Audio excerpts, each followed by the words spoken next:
Hello there, my name is Elijah Wingfield. I'm presenting my proposition, which is the state of California should reinstate the mask mandate. My first argument is that unmasked people in California are more likely to catch the virus. In According to COVID outbreaks increase at LA County schools after mask mandate lifted at KTLA April 8th, 2022. In one example, a currently active COVID 19 outbreak at a high school began with 26 cases and has since grown to 60 cases. My second argument is that many people remain unvaccinated despite the mask mandate. For example, my mother and my uncle are people in my life who remain unvaccinated due to their beliefs despite how the pandemic has turned out. Since I frequently leave the house to go to school, if they were vaccinated, I wouldn't worry as much if I were ever to contract COVID. My third argument is that anti mask protests fuel the lack of trust in masking.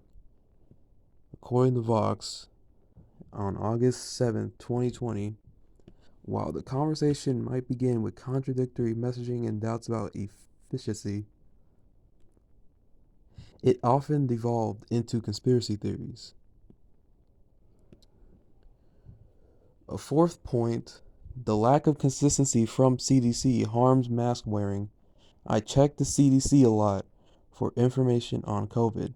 There's always a new guideline or rule that people have to follow in regards to the pandemic. I find that the inconsistency in updating guidelines can lead to distrust in wearing masks.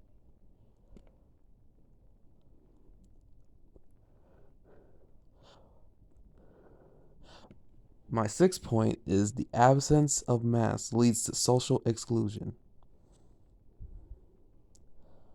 According to a qualitative interview study with Swiss residents, in April 2020, most participants did not wear face masks at all.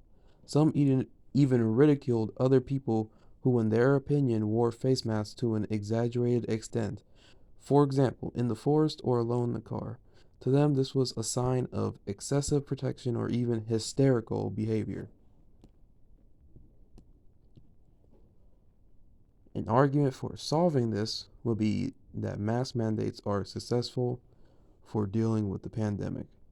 According to association between COVID-19 outcomes and mask mandates adherence and attitudes, mask mandates are associated with a statistically significant decrease in new cases, minus 3.55 per 100,000, deaths, minus 0.13 per 100,000, and the proportion of hospital admissions, minus 2.38 percentage points, up to 40 days after the introduction of mask mandates, both at the state and country level.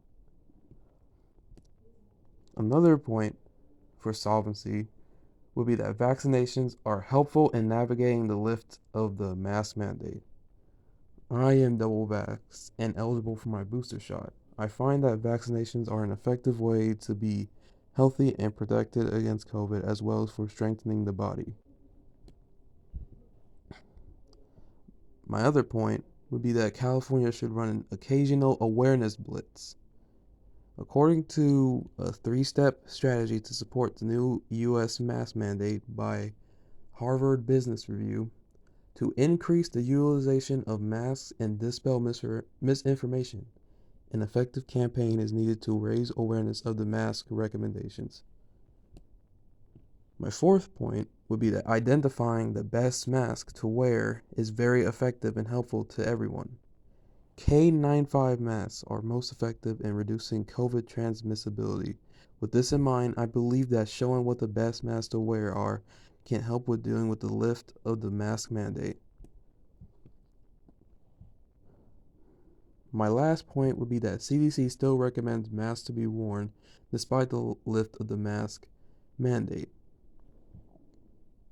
In an article, Should Employers Resign Their Mask Mandates by Fisher Phillips, importantly, the CDC still recommends that masks be worn in places of high transmission as of today. That covers only about 15% of the country, and the number has been decreasing. When it comes to my personal opinion on the topic, I believe that the mask mandate should be reinstated because I feel that I would feel a lot safer considering that COVID is still going out. And since it's still a threat for everybody, I feel that having it still in place can increase the quickness when it comes to getting back to regular life.